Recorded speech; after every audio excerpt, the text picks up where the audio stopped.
देखो भाई, lecture number है आपका 4 और टॉपिक आपका रेजिस्टेंस। ओके, आपने इससे जो पहले पढ़ा था वो पढ़ा था ओम्स लॉ। क्या पढ़ा था? ओम्स लॉ कहता है कि V डायरेक्टली प्रोपोर्शनल टू होता है I, और V बराबर होता है एक R को IR, एक R होता है कांस्टेंट, इसी को बोलते हैं रेजिस्टेंस। क्या बोलते हैं? रेजिस्टेंस। ओके, और इस हिसाब से देखा जाए तो R इक्वल टू होता है V अपॉन I, क्योंकि डिवाइड में चला गया। तो आज जो हमें बात करनी है सिर्फ R के बारे में बात करनी है। पहले मैं बता चुका था कि R जो है वो डिपेंड नहीं करता V पर और R डिपेंड नहीं करता I पर, आपस में इनका कोई संबंध नहीं है। मैंने कहा था कि जो R डिपेंड करता है वो डिपेंड करता है नेचर ऑफ मटेरियल की, अलग अलग मटेरियल का रेजिस्टेंस अलग अलग होगा, ठीक है ना। और मैंने कहा था ये डिपेंड करता है फिजिकल कंडीशन पे भी। किस पे डिपेंड करता है? फिजिकल कंडीशन, ठीक है ना। और ये डिपेंड करता है ज्योमेट्री पे। ज्योमेट्री मतलब आप किस तरह का, किस शेप का कंडक्टर, किस साइज का कंडक्टर लेना चाहते हो। तो मैं फिलहाल ज्योमेट्री के बारे में ज़्यादा बात करने वाला हूँ कि आखिर ये ज्योमेट्री वाइज किस तरह से डिपेंड करता है। फिजिकल कंडीशन बाद में आएगी और नेचर भी उसी में ही आएगी, ठीक है भाई। तो कुल मिला के आप ये बताओ, क्या अलग अलग मटेरियल का रेजिस्टेंस अलग अलग होता है? Yes sir. क्या अलग अलग फिजिकल कंडीशन में एक कम टेम्परेचर पे एक ज़्यादा टेम्परेचर पे रेजिस्टेंस सेम रहेगा? अलग अलग रहेगा। क्या अगर मैं 1 मीटर का वायर लूं और मैं 2 मीटर का वायर लूं, क्या 3 मीटर का लिया मैंने, क्या दोनों के रेजिस्टेंस सेम रहेंगे? पक्का ना? इतनी बात तुम समझते हो। मतलब कुछ चीज़ें बदलने से रेजिस्टेंस ही बदलेगा, लेकिन वोल्टेज या करंट बढ़ाने घटाने से रेजिस्टेंस नहीं बदलेगा। तो चलो मुझे आज इसी बारे में बात करनी है, ज्योमेट्री के हिसाब से रेजिस्टेंस किस किस चीज़ पे डिपेंड करता है। आओ जरा आप मुझे एक बात बताओ, बेसिक सी बात। देखो सारी चीज़ कॉमन सेंस से होगी। कॉमन सेंस हमारी ये कहती है कि देखो हम घर में नई नई बैटरी लाए हैं, अब इस बैटरी को यहाँ आपने फिक्स कर दिया, यहाँ आपने फिक्स कर दिया, और यहाँ से आपने यहाँ एक लाइट जलानी है, एक लाइट यहाँ जलानी है, मतलब बहुत सारी आपको लाइट जलानी है। ये वायर नंबर 1 है, ये वायर नंबर 2 है। बताना कौन सा वायर ज़्यादा वोल्टेज ड्रॉप कराएगा? 1 वाला, ठीक है ना, क्योंकि इसकी लेंथ बहुत ज़्यादा है। पक्का वोल्टेज दोनों को सेम मिले, लेकिन यहाँ वोल्टेज के ड्रॉप ज़्यादा हुए, वोल्टेज के ड्रॉप ज़्यादा हुए। पक्का ना? अब आपने कहा जी बात तो आपकी सही है, तो कह दूं कि इसका मतलब जितनी लेंथ बढ़ाओगे रेजिस्टेंस उतना बढ़ेगा। तो resistance directly proportional to length. अब मुझे एक बात बताओ, एक पतली सी गली है और एक काफ़ी चौड़ी गली है, आपको मूव करना है, ठीक है ना। आपको मूव करना पहले वाली गली में आसान रहेगा या दूसरे वाले में? पक्का ना? तो आप बोलोगे इसमें मुझे कम रेजिस्टेंस मिलेगा, इसमें मुझे कम अपोजिशन मिलेगा, इसमें मुझे ज़्यादा अपोजिशन मिलेगा। अगर सेम ट्रैफिक को मैं गली नंबर 1 में भेजूं और सेम ट्रैफिक को गली नंबर 2 में भेजूं तो आसान होगा 2 में मूव करना। तो आप बोलोगे अपोजिशन ही तो रेजिस्टेंस मतलब रेजिस्ट करना, अपोज करना। तो resistance is inversely proportional to area. सही बात है, गलत बात है? अच्छा जी ठीक है, हमारी कॉमन सेंस बात तो कहती है।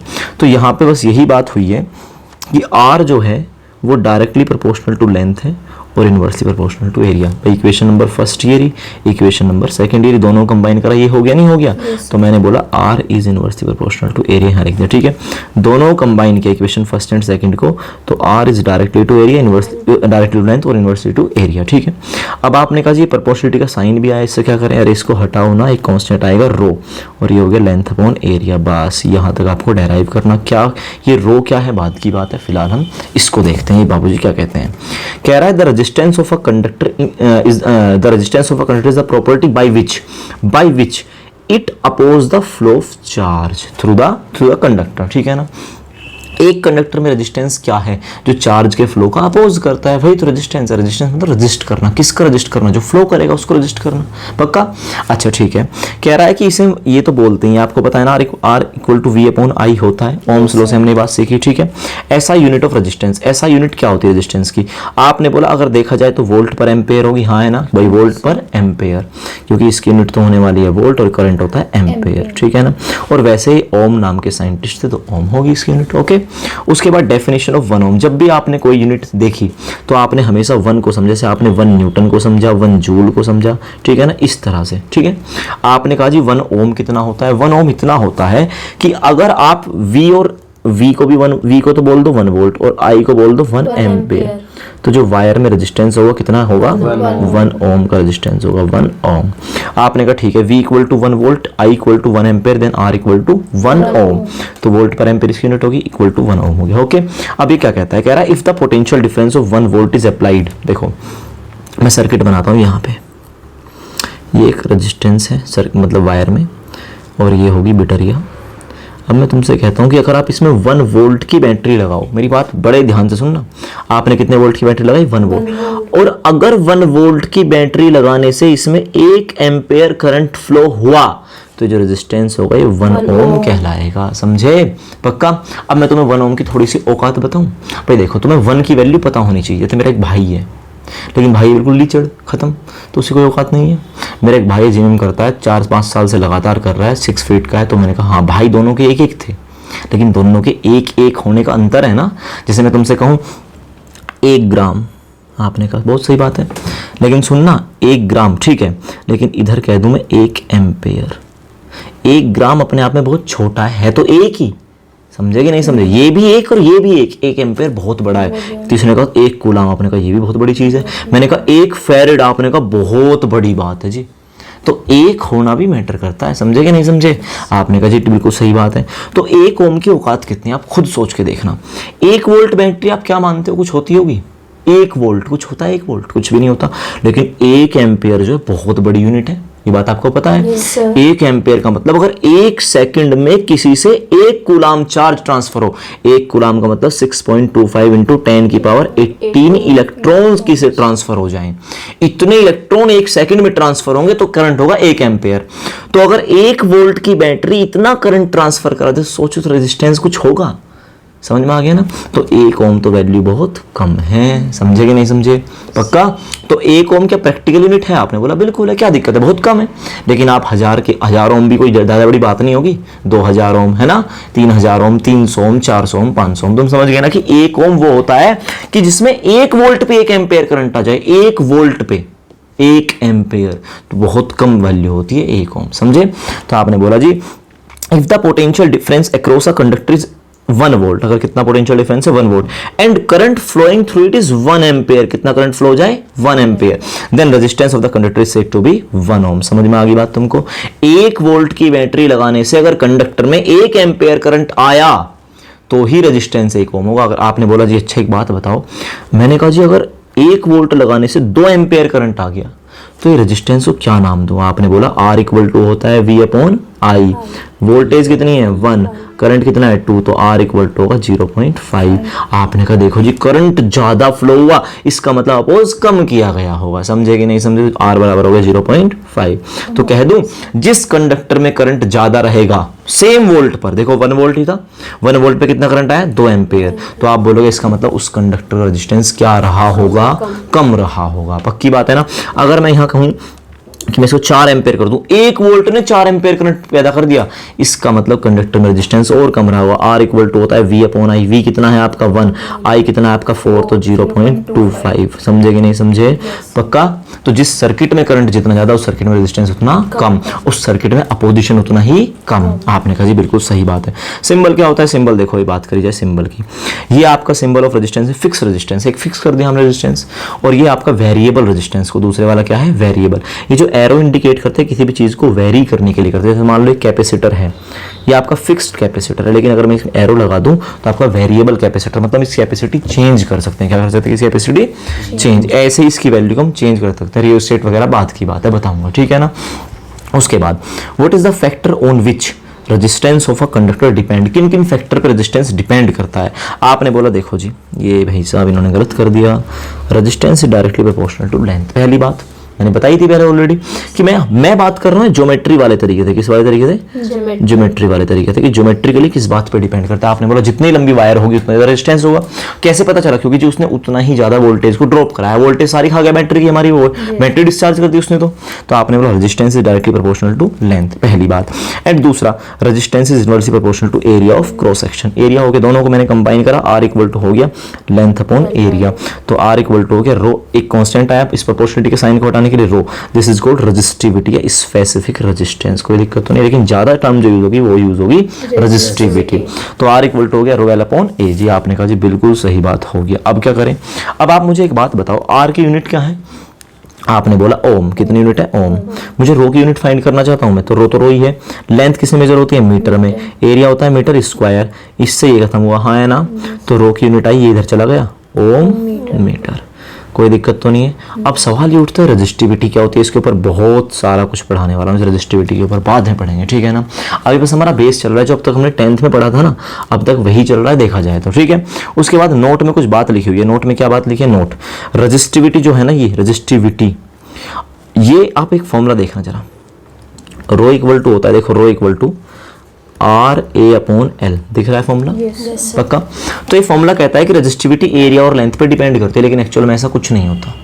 रेजिस्टिविटी एरिया और लेंथ पे डिपेंड नहीं करती। क्यों नहीं करती, बात बाद के प्रूफ करूंगा इस बात को मैं, ठीक है ना। अभी तुम बस समझो कि रेजिस्टिविटी नहीं डिपेंड करती एरिया और लेंथ में, भले ही चाहे फॉर्मूले में। अब देखो अब तक जो हुआ ना जीवन में कि फॉर्मूले में जो चीज आपने देख ली पक्का उस पर डिपेंड करता होगा, लेकिन यहाँ फिजिक्स में ऐसा नहीं होगा कुछ।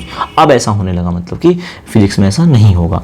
तो रेजिस्टिविटी एरिया और लेंथ पे डिपेंड नहीं करती। मान लो मैंने एक आयरन की रोड ली, ओके, इसकी लेंथ 1 मीटर है, मैंने मान लिया। अब मैंने फिर से एक और आयरन की रोड ली, इसकी लेंथ 2 मीटर है। दोनों का रेजिस्टेंस सेम है क्या, रेजिस्टेंस नहीं है ना। इसका एक दूसरे वाली है, पहले वाली, दूसरे वाली का रेजिस्टेंस ज्यादा, पहले वाली का रेजिस्टेंस कम। लेकिन है तो किसके, आयरन के, किसके हैं, आयरन के।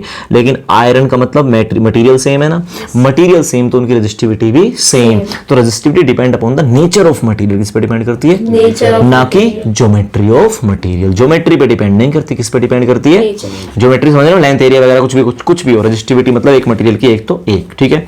आपने कहा ठीक है, नोट में मैंने बात लिखी, resistivity depend upon the nature of material of the conductor. और हाँ, नेचर पे तो डिपेंड करती ही है, लेकिन सुनो फिजिकल कंडीशन में भी डिपेंड करती है। जैसे क्या, मान लो मेरी बात सुनना, एक मैंने आयरन की रोड ली जो पहले वाली रोड थी, मान लो ये पहले वाली जो रोड है 1, इसका जो टेम्परेचर है वो है 27 डिग्री सेल्सियस और इसका टेम्परेचर है 77 डिग्री सेल्सियस। दोनों के रेजिस्टेंस 100% अलग होंगे, बिल्कुल अलग होंगे, क्योंकि वो भी फिजिकल कंडीशन पे डिपेंड करता है। और इन दोनों की रेजिस्टिविटी भी अलग अलग होगी। आपने कहा मटेरियल तो सेम है, मैंने कहा हाँ बिल्कुल मटेरियल वाइज सेम होनी चाहिए, लेकिन टेम्परेचर फिजिकल कंडीशन बदली तो रेजिस्टिविटी बदलेगी। क्यों बदलेगी, प्रूफ करूंगा इस बात को, बाद की बात, ठीक है ना। तो रेजिस्टिविटी कह रहा है कि नेचर ऑफ मटेरियल पे तो डिपेंड करती है, लेकिन फिजिकल कंडीशन पे अगर अलग अलग टेम्परेचर पे दो सेम कंडक्टर हैं, ये भी आयरन है, ये भी आयरन है, ये 1 मीटर, ये भी 1 मीटर लो, ये भी 1 मीटर, दोनों 1-1 मीटर के वायर हैं, रेजिस्टिविटी सेम, आपने बोला बिल्कुल सेम, क्योंकि टेम्परेचर भी क्या है, सेम। लेकिन जैसे इसका टेम्परेचर मान लो 20 डिग्री और इसका टेम्परेचर मान लो 40 डिग्री, तो दोनों की रेजिस्टिविटी अलग अलग होगी, समझे, दोनों का रेजिस्टेंस भी अलग अलग होगा। लेकिन अगर दोनों के दोनों 20 डिग्री पे हैं, ये भी 20 डिग्री, ये भी 20 डिग्री, अब दोनों के रेजिस्टेंस भी सेम और रेजिस्टिविटी भी सेम। रेजिस्टेंस इसलिए सेम, दोनों 1 मीटर के हैं, और रेजिस्टिविटी इसलिए सेम, दोनों आयरन के हैं। टेम्परेचर सेम के बाद ही बात है, फिजिकल कंडीशन दोनों की एक जैसी होनी चाहिए, ठीक है भाई। आपने कहा ठीक है। और कह रहा है but does not depend upon the shape and size of the conductor, लेकिन शेप और साइज पर रेजिस्टिविटी डिपेंड नहीं करती। मान लो एक आयरन की क्यूब है, आयरन की क्यूब है, एक बॉक्स आयरन का है, आयरन का, और एक ये आयरन का वायर है 1 मीटर का, ये भी 20 डिग्री पे है, ये भी 20 डिग्री पे, मतलब टेम्परेचर दोनों के सेम है, दोनों एक साथ रखे हुए, टेम्परेचर सेम। क्या दोनों की रेजिस्टिविटी सेम, आपने बोला बिल्कुल सेम, कोई इशू नहीं है, दोनों की रेजिस्टिविटी सेम, क्योंकि मटेरियल क्या है, सेम, फिजिकल कंडीशन भी क्या है, सेम। लेकिन बात करो क्या रेजिस्टेंस सेम होगा, आपने बोला ना, दोनों की ज्योमेट्री अलग अलग है, दोनों लेंथ एरिया अलग अलग है, तो आप बोलोगे रेजिस्टेंस सेम नहीं होगा, ये होगा डिफरेंट, हाँ है ना। चलो जी ठीक है, definition of resistivity R equal to होता है रो L अपॉन A, तो रो इक्वल टू, ये तो बात तुमको समझ में आई गई, R अपॉन L पहले बता चुका था। अच्छा जी ठीक है, अब बात आती है कि रेजिस्टिविटी में अगर मैं तुमसे कहूं कि रेजिस्टिविटी को डिफाइन कैसे करोगे, रेजिस्टिविटी को डिफाइन, तो मैं कहता हूं कि रो बराबर होता है RA अपॉन L, कोई दिक्कत तो ना। अगर मैं कहूं तुमसे कि एरिया 1 मीटर स्क्वायर उस वायर का लेंथ भी, जैसे ये मान लो इसका एरिया कितना 1 मीटर स्क्वायर, इसकी लेंथ भी कितनी है मान लो 1 मीटर, तो A1 R1, तो रो इक्वल टू कितना आया R। तो रेजिस्टिविटी उस रेजिस्टेंस के बराबर है, रेजिस्टिविटी उस रेजिस्टेंस के बराबर है जिस कंडक्टर की लेंथ और एरिया यूनिट है, यूनिट मतलब A1 है, एरिया 1 मीटर स्क्वायर और लेंथ 1 मीटर है, एरिया 1 सेंटीमीटर स्क्वायर और लेंथ 1 सेंटीमीटर है, समझे कि नहीं समझे, कोई दिक्कत तो ना।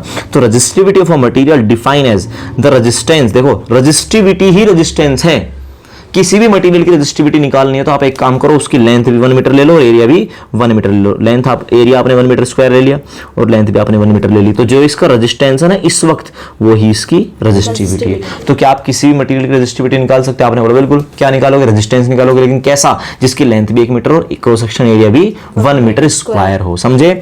आपने बोला resistivity of material define as resistance of a conductor of material having unit length and unit cross section area. Length भी 1 मीटर हो, मतलब लेंथ भी यूनिट हो और एरिया भी यूनिट हो, मतलब 1 मीटर स्क्वायर हो। ऐसे वायर का जो रेजिस्टेंस होगा वही क्या होगी उसकी, कोई दिक्कत वाली बात तो नहीं है। अब उसकी बात करते हैं ऐसा यूनिट की। कह रहा देखो resistance offered by unit of cube material of a conductor, ये क्या था? हाँ, यूनिट क्यूब ऑफ अ, ये बोल रहा है कि देखो resistance offered by unit cube of a material of a conductor. देखो यूनिट क्यूब क्या होती है? यूनिट क्यूब का मतलब होता है कि जिसकी ऐसे क्यूब साइड का एरिया भी 1 मीटर स्क्वायर हो जाएगा, हाँ है ना भाई, इसकी लेंथ भी 1 मीटर है और जिसका हर साइड 1 मीटर, हर साइड 1 मीटर 1 मीटर 1 मीटर। तो इसका जो एरिया होगा, ये वाला येलो बना रहा हूँ इसको मैं, ये एरिया कितना होगा? आपने बोला 1 मीटर स्क्वायर। समझ में आ गया? और ये लेंथ भी कितनी है? 1 मीटर। तो इसकी जो रेजिस्टिविटी होगी वो कितनी होगी? रेजिस्टेंस, जो इसका रेजिस्टेंस होगा वही क्या होगी? इसकी रेजिस्टिविटी। कोई दिक्कत वाली बात तो ना? ऐसा यूनिट ऑफ रेजिस्टेंस, ऐसा यूनिट क्या होगी? अरे भैया ओम मीटर होगी, अभी तो प्रूफ कराई थी, R/L है ना। R हो गया ओम, एरिया हो गया मीटर स्क्वायर, ये हो गया मीटर, मीटर से खत्म हो गया। समझे कि नहीं समझे? आपने कहा बिल्कुल समझे। उसके बाद भाई साहब आपको बहुत धन्यवाद, आपने हमको इतने प्यार से सुना। एलिट क्लासेस की तरफ से वीडियो क्या करना है? लाइक करना है, कमेंट करना है, शेयर करना है और सब्सक्राइब करना है। ठीक है, ओके।